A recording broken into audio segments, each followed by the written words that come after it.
Le deuxième exercice va être pour euh, les problèmes de dos et de courbe dans le dos, genre scoliose, euh, pour essayer de réaligner le dos sans porter d'atteinte ni de risque à à la, à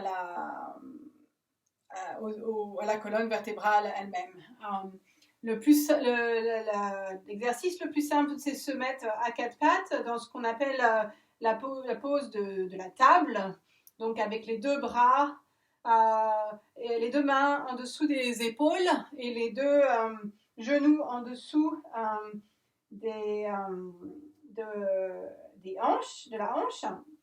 Si les genoux ou les mains font mal, on peut mettre une couverture dessous pour que ça soit plus mou.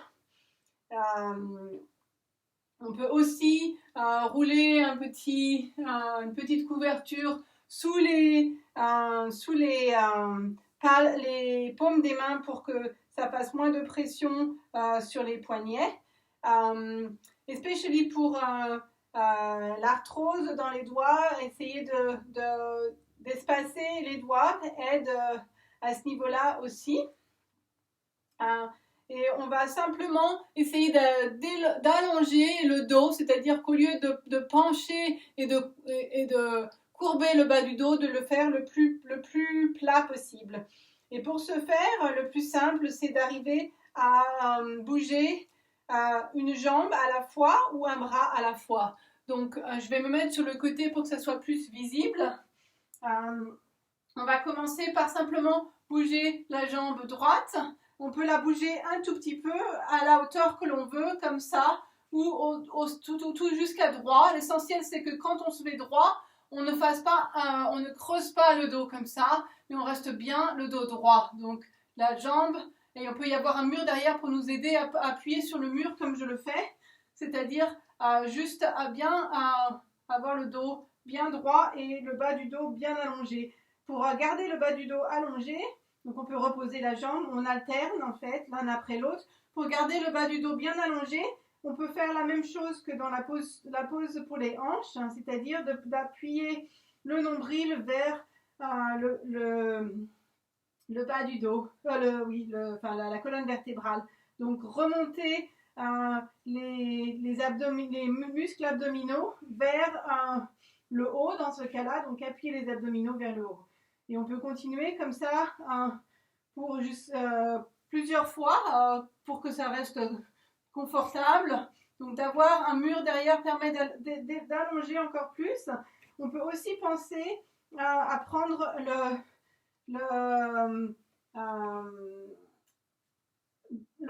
bas de la colonne vertébrale et étirer vers les pieds. Donc ça permet de redresser le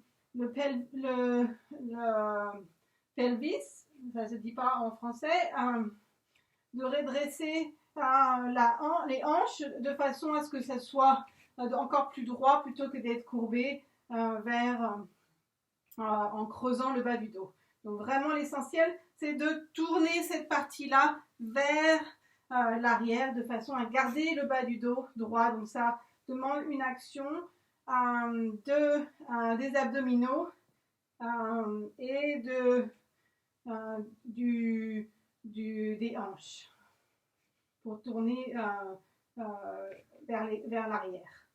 Quand on a fait plusieurs comme ça, on peut faire la même chose avec les mains, si cela est confortable, c'est-à-dire de soulever une main et de l'appuyer contre le mur. Donc pareil, en pensant vraiment à tourner le coccyx vers les pieds au maximum et de rentrer le ventre.